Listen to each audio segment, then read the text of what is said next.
Hi everybody, this is Carlos of the Chronicles of Carlos, and I'm attempting my first video diary while traveling around the country.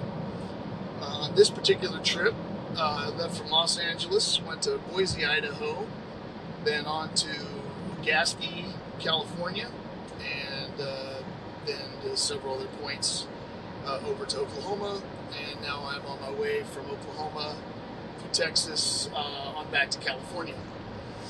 But had some encounters on this trip. The purpose of the trip was to move our Sportmobile, which we parked back in February or end of January. I think it was early February, but sometime early this year, pre-COVID. We were about to move to Boise with her new job, and then it didn't pan out.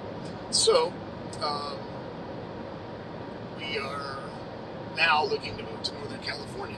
So the site that I've been going back to up there, habituation site on the property and near the property of my friend Kirk Stewart, is where we took the van to. So the first thing that happened, and of course to do this I had to have a friend, my friend May, helped out, and was able to drive my car, the one I'm in right now, from Boise to Gasquet up to the property, and I was able to then drive the Sportmobile back, and Kirk was kind enough to allow me to leave it there until we find a place to move into up north there.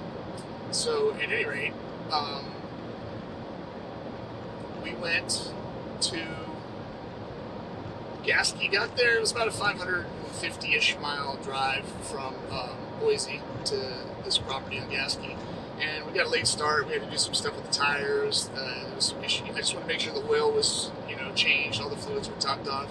Found a bulge in one of the brand new tires that I got for this car, and so I had to replace that tire, and I went ahead and just replaced two of them to keep them even for when they do the shifting of the tires. But with that late start, we got in at about 4, probably just about 4 in the morning, California time, Pacific time, and I'd asked Kirk if it would be okay if we, parked in a driveway. I didn't want him to come out and shoot us or something, but he was cool with that. So we parked I parked the van, she parked the car, and I was setting May up to sleep in the van, and I was going to sleep in a tent. So I was putting some of my game cams on the van because, again, I was going there. In addition to dropping the van off, my other motivation for this trip was to collect some hair samples off of a pine tree that had territorially branches had been broken down on, and some of the hair had ended up in the sap. And it was different colors of hair. It wasn't real high up tree, but 6 feet or something, and we were able to get some samples pulled off of that. So that was something else that I did while up on that property, and I made a couple of videos for that. But what I wanted to talk about in this diary was the stuff that happened from the time we arrived there. And so the first thing that happened at about 4 in the morning, as I'm setting the first game cam up, again in my mind, knowing that the BigFoot doesn't seem to not like the infrared or to be caught on camera, I figured if I put a few of those on the van facing in different directions, they wouldn't, go or mess with the van and scare my friend that was going to be sleeping in there. Plus, there's some bear on the property, and so the chances of catching a bear, I would at least have some of that content to share with images and maybe some videos. So I'm setting the first game cam up, and it's a windy night. There was a warm front was moving through, and so the winds were kind of coming from the east over the mountains and down to the coast there on the Crescent City side up in Norte County. As I was putting this game cam on, I got the sense that something was behind me, watching me. But again, the wind was blowing, so I couldn't tell if I was hearing something, feeling something. But I turned around, and the first time I turned around, there was a aluminum can, like, kind of rolling up the driveway away from me. And now this driveway comes in and then it angles straight back to where I parked the van. And so from the van to that part of the driveway where it bends out to connect with the outer dirt road is I believe I paced it out at 59 of my paces, which are about 3 feet long, 3-foot steps. So let's just say call it 60 times 3, about 180 feet or 60 yards to the turn in that driveway. So I'm trying to get the game cam set up, and I've got my iPhone flashlight that I'm using to see the back of the van and trying to figure out if I can hook this game cam up to the tire. I'm going to need to hook it to the trailer hitch. What can I tie it to back there? Because I haven't done this before. And so it was my first, kind of attempt at putting something in the back so that nothing would come from the back side of the van. Or if something did, that it would catch anything in that driveway, which is a good, nice, long kind of alley to get pictures from. Now, I don't know if I've gotten anything from those yet because I haven't had a chance to look at the I've got a couple of really good game cams and I've got some less expensive game cams. And I put the less expensive ones up only because, and that means that they don't have like a display where I can like preview the videos, the pictures. I can only, there's just a tiny little LED display. So I have to actually get the memory card out and run it, which I'm going home now to California back to do a lot of that. All right, I'm probably digressing here, but as I turn around, because again, I see that can, and I go back then to what I'm doing, but then again, I just get the sense or I heard something that wasn't the can, and I turn around with that light and clear back almost the full distance of the driveway were these two, what I thought my flashlight on the, and again, this was just my iPhone camera flashlight, what I thought that they were catching were two reflectors, because at that bend in his driveway, facing out, there is a wrong way or do not enter sign. I can't remember exactly what it said, but I thought, oh, maybe it must be two reflectors. But they were really big, and they were, to me, they seemed perfectly round. And the weirdest piece about it was that they reflected white. And I've seen green eyes shine, I've seen yellowish eyes shine, amber eyes shine, red eyes shine, reflection when a light is shined in the eyes of an animal, deer, fox, dog, cat, what have you. And this, whatever it was, and again in my mind, I thought it was two reflectors that I had hit, but they were large, and they were about as far apart if you put eyeballs like on the outsides of our eyeballs, about that far apart, but they were way down there. And so to be sure of the size or how many inches apart they were, I'm not sure. The next day, however, I would measure the bush that I thought was blowing in the way of these two reflectors, and where those reflectors were was 12 feet up. So I shine a light on it, and then I shine a light away and look in the darkness, and I don't see anything. I just wanted to make sure that it was some kind of reflection.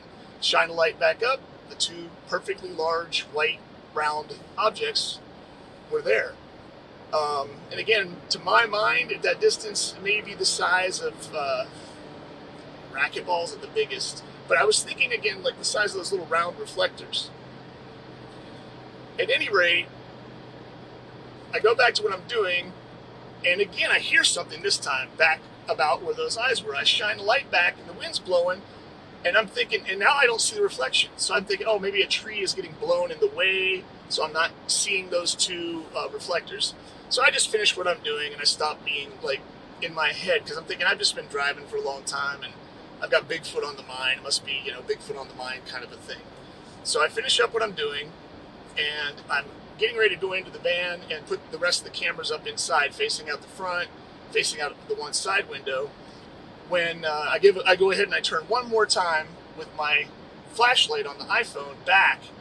And at this point now I'm at a different angle, so that tree branch shouldn't be in the way of those reflectors, but I get no reflection. So I'm like, all right. Still think that they're reflectors. I'm still I try not to imagine what eventually I would conclude, which is those were eyeballs reflecting. Those were large eyeballs, pretty far apart, and way up in the air. Again, those eyeballs would have been 12 feet off of the ground at that point in the driveway. So again, my mind's like, that's ridiculous. It's got to be reflectors. I go in and I'm setting the cameras up for May and making sure she's ready and like has space in there because we've been storing stuff in this Sportmobile for the move. So there's like a big painting in there that I'm hopefully going to have as part of my set eventually, with BigFoot playing the guitar. That Renee's aunt, or Renee's uncle's wife, so her aunt-in-law, whatever, made. And so I'm saving that, and I'm looking forward to having that as like my backdrop instead of a green screen or whatever for when I do, vlogs like this when I'm not traveling. But at any rate, we were just talking, and she was, sounded like she was good. She had the window open so she could get some air in there. And as we're talking, whoop, right outside of her window, I want to say maybe 40 yards like back. So if my left was looking down the driveway, this was like perpendicular to that through the trees that were between the road, the dirt road out there, and the property. And then there's a good amount of woods there. And then on the other side, it's just woods, like going over to the next mountaintop as far as I know. But this thing, it was, in my mind, it must have been just on the road or just the other side of the road. I don't know if it was the same thing that I saw with the reflectors, but within moments, like she was obviously terrified. She'd never heard anything like this before. And she's like, what was, and she's like, keep talking. It's like, no, shh, listen. And she was like, no, I want them to think we're still talking. I was like, what do you mean them? And we heard then a response whistle, really loud, like, come across. It had a little bit of an intonation to it. I couldn't possibly mimic it. Because again, the volume of that whoop was way louder than what I could possibly make. We heard it over the wind. We heard it over everything. And it was like loud. But it wasn't directed at us. It sounded like it was directed that direction, like to my right as I'm driving here. And then from that direction, that's where the whistle came back. And then even farther and maybe a little bit towards behind me, there was a male, kind of a gruff, I'll say a deeper sounding other response that wasn't a whistle, wasn't the whoop. It was like a growl type thing, some kind of a guttural growl noise. We heard three different individuals, like, as soon as we got there. I saw those two reflectors. Those were eyes of something. I don't know if they were all related, but I don't know anything that stands 12 feet tall either. But of course, as soon as then now these sounds start going off, the whoop, the whistle, and the grunt, the birds, my friend Kirk's got roosters. Suddenly his rooster decides to start crowing. And then off in the distance, a friend of his that lives on the land, his roosters, you can hear him way off in the distance, and his dogs, whoop, whoop, whoop, whoop, whoop. So they heard whatever we heard. They were pretty far away, but now there's all this cacophony of chicken noises and dogs, and I didn't hear anything else the rest of that night. But that was just arriving to the old spot up in Gasquet. And man, I wish that I would have had like my video going on the phone, but I was only using the flashlight so that I could hook the game cam up. And B, I wish that the light was more powerful. I wish I would have had my mag light with me at that moment in my hand, which I did not, so I could shine and maybe see like the body of this thing if there was one, or all I could see was the reflection. And when I tried to repeat it the second night at the same time in the dark, when I shined it back there again, I didn't see any reflection. During the day, we looked for anything that might have made those reflections, and there was nothing on any of those trees down there that had any reflector to it. So that was weird. I've never seen, the encounters that I've had where I can see their faces or they're a silhouette of them, they've almost always been at night and almost always just been a silhouette. I didn't have light that I was shining on them. The first one, walked across the creek. I could see it down, walking across the creek. The second time, Blues Mountains, something was in silhouette, going in and out from behind a tree, low, high, and that's all I visually saw of the entity, the creature, the person, whatever you want to call these things, that was making the that was there, the Bigfoot. And then the third time, I really didn't see it. I caught it on video, and I found it on the video later, and actually on a photograph that I had taken, I could see at least one individual, maybe more. I'll be posting those videos, or those photos for sure. I've already posted the video, but I want to post those photos. I might repost that video and ask people to please take a look, because I got some really good friends out there. Belariana, she's great at looking and finding things that I miss in video. So I'll probably repost that one, or at least tag it and try to get people to take another look at it, because I really haven't had a chance to go through that one frame by frame and see if I can find more than one individual. That day that we heard them, I heard 3 different individuals for sure. One behind me, down off the hill, and 2 at least on the upper hill, but there could have been more. But on this trip, just now, and it's August of 2020, I don't know the exact date. Let me see if I can pull it up on my calendar. August 8th, well, today's the 18th, so it was last week sometime, probably a week ago, maybe August 11th, let's say. We had that encounter. Then, the next night, or 2 nights later, whatever night we left, the last night we were there, we were watching the shooting stars over the top of the house, and let me see, is it still recording? Yes, it is.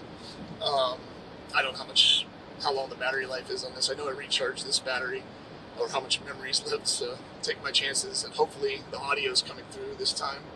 Let me take a drink real quick. But what happened that night was very weird again, and similar to the first night we got in there.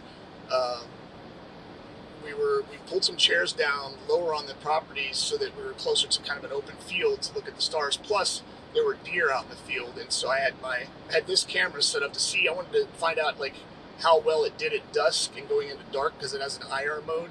So I just kind of set it up. I got the deer in frame, and then I set it to record. So that's another video you guys will be seeing once I get it, when I get a chance to look at that one and separate it from this and other films that I made.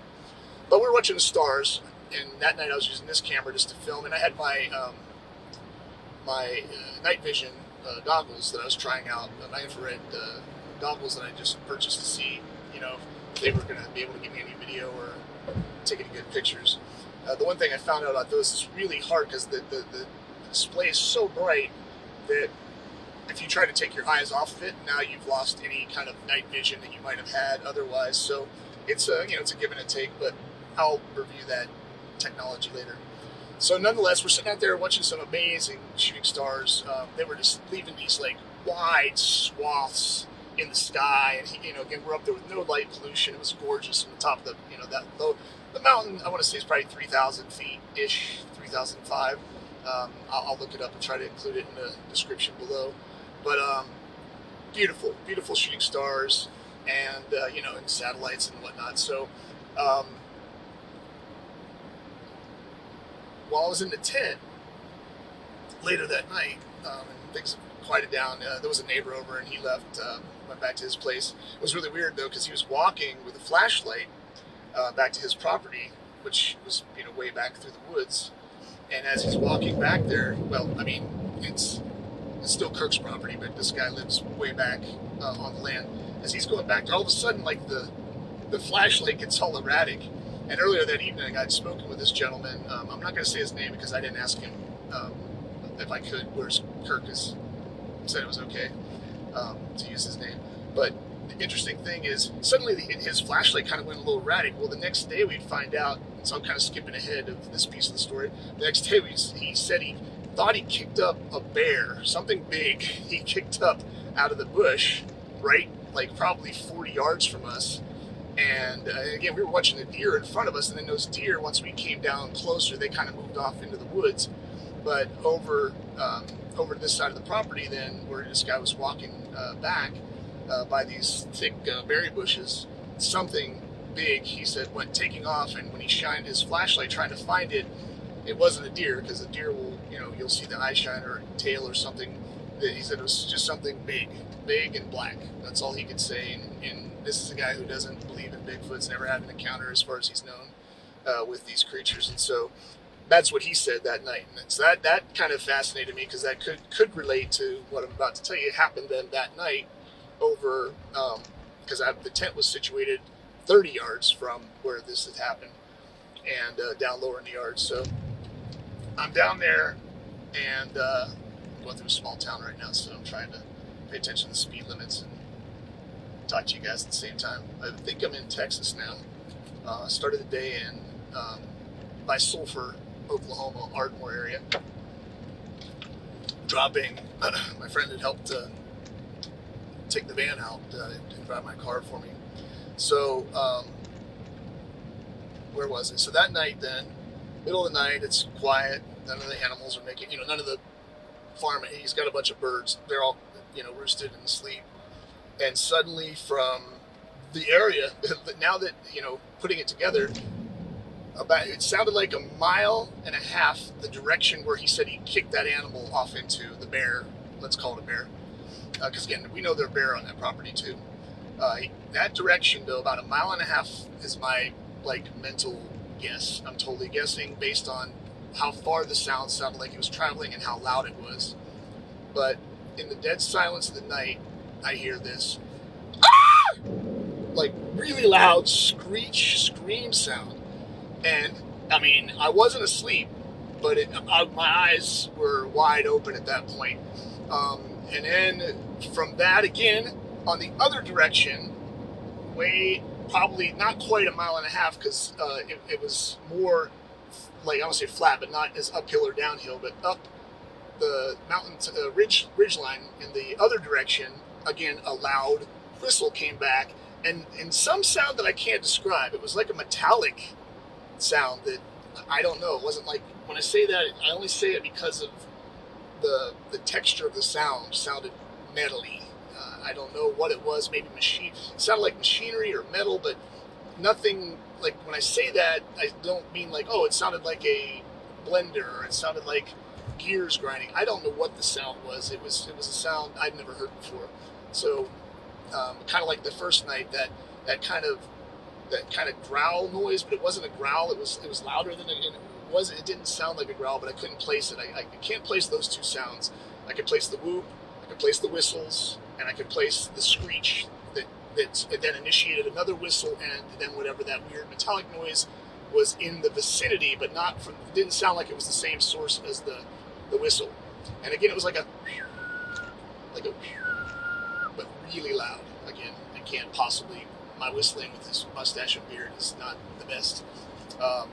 So at any rate, now I'm listening, but it's like that was the only sounds that they made. Next thing I hear, it's now the roosters going again, the dogs going. It's almost like they know how to set off the animals so they can then come into the area and not be heard. I don't know. Maybe I'm probably ascribing some intelligence to them that's not worthy, but that's what I sensed, was like, why don't I hear them doing any more of this? Like, I kept trying to hear it, but then once those roosters started, it took I don't know how many minutes, maybe an hour or more before they got quiet. And then that time it was like 3 or 4 in the morning, so I was falling back asleep, only to be woken up again sometime before dawn, before even twilight in the sky, by this.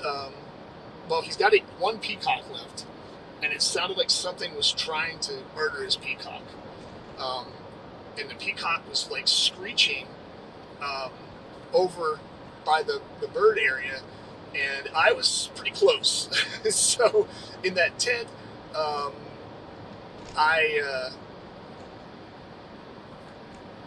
I could do was listen, and I tried to pull out my the night vision binoculars, but I couldn't focus in on anything. They're a little tricky. I don't know if I'm going to stick with this brand or try something else, but I tried to see what it was. I couldn't see the peacock. Once the screaming ended, that was it. The next day, the peacock was there. He didn't notice any injuries, but something was trying to get the peacock. That could have been anything, but connecting it with all the other things that happened that night, who knows? Oh, one last thing to mention before I forget. His friend had caught a thresher shark, well, caught 3 thresher sharks, and gave him one. And so he had this big cooler, and that day I helped him, as he kind of finished taking the skin and stuff off and then getting it ready to, to freeze. And in fact, we had some really delicious thresher shark steaks up in the mountains of California, which was pretty amazing. My friend Kirk can really cook a really good meal, especially since he can't smell or taste anything right now, which is just odd, but that's another story. It's neither here nor there. He hasn't had his sense of taste or smell for over a year now. But we had some delicious thresher shark with all the bits. I asked him, I said, hey, can we put these in a bag, or can we lay them out and set up some game cams to see, can maybe catch one of these bear that, we were seeing the bear sign around his property. And again, I was there to collect some of the hairs from this pine tree. So we did that. We went and he put the bag out. I set up 5 cameras that first night. So this is actually the night before. So we were there 3 nights, I guess. A bit of the night, the first night, and then 2 nights. So I set up the cameras, 5 of them, all facing each other with that in the middle. All I got that first night was like his cats messing with it. So I left the 4 cameras set up, and I moved the one that's one of my better cameras that like I can actually look at the monitor and see what I captured. And I moved it over to another tree in a different part of his property, facing down towards his where he smokes his fish, where he smokes his meat and stuff. He's got a smokehouse down there, and he had some logs. And so I took a piece of the thresher shark that I could like kind of embed down between 2 logs, and then cover with another log so that the edge of that log like fit perfectly between the round parts, and so that the 2 ends were deeper than a snout. So something would have to like move the log off that was bigger than, like, at least as big as, I don't know, a 40 or 50 pound animal. It wasn't a heavy log, but it wasn't something a squirrel could just move over, or something, or a raccoon. So at any rate, I set the camera up, cleared some branches. I thought I was all set. The thing I forgot to do was change the setting from up close to long distance, because where I'd had it set up before, it was like 5 feet from where the bag was. Now where I've set it up, it's probably 30 feet away. And so, yes, got action that night, went back out, the log was moved.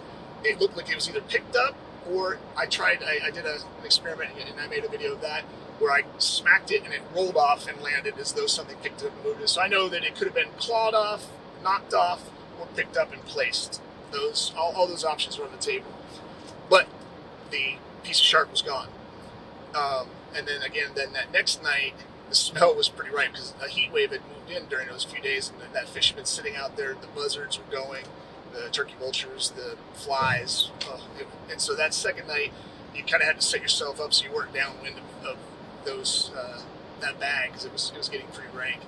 And that night, something grabbed the bag and ran off. So I'm hoping again that on those game cams, other than the one I moved, there's still 4 there. Hoping I caught the bear in the act, because it was most likely a bear, because what had happened is it picked the bag up, took off, but like all the fish parts fell out, like all the shark parts were still there the next day, and so he had to deal with them. Update on that, in the days since we left, he said now he's got bear like tearing into his smoker, and there's like a bear crap all over his scat, all over his driveway and yard. So the bear were already close and tearing up his apples and berries, but I think since we offered up that thresher shark, they upped their opportunistic ways. Now, who knows? Again, I haven't looked at what I got on those cameras yet, but we know that they're bear and Bigfoot up there, so it could be either. But I look forward to sharing that with you guys. But I definitely could say that those vocalizations and those eyes that I saw were not bear. I don't know what they were. I've never seen a Bigfoot that was bigger than 9 feet. Those eyes were at 12 feet. That's all I can say. And there was nothing, there was no branch it could have been hanging out of, unless it was levitating. Again, I couldn't see the body. I couldn't see how, but they weren't moving. They weren't blinking, and they looked to me like they were perfectly round. and that bothered me. That's why I think I stayed those extra days, because I really wanted to try to see the rest of the thing that let me see its eyes, not once but twice. That first night that we got there. So, anyways, that was the wild Gasquet experience, and I love that spot. I'm looking forward to looking at the hair under a microscope and filming that aspect for you guys, and finding a way to use the camera so you can see what I'm seeing through the microscope. And I'll do hopefully I'll do a little content lesson on that, like just about here's what cat hair looks like, here's what my hair, animal hair, so that I can show you like the tips of the hairs and the medulla, the central cavity of the hairs, and show you how they're different. If indeed, again, any of that hair is Sasquatch hair. In which case, if you do find that it was the collection of it, we did it, I wore masks, gloves, and all that. So if we collected it right and we have anything that's Sasquatch related, I'm going to try to contact Melvin Ketchum or whoever might be interested in the hair for DNA purposes. But I really, really hope that there's somebody out there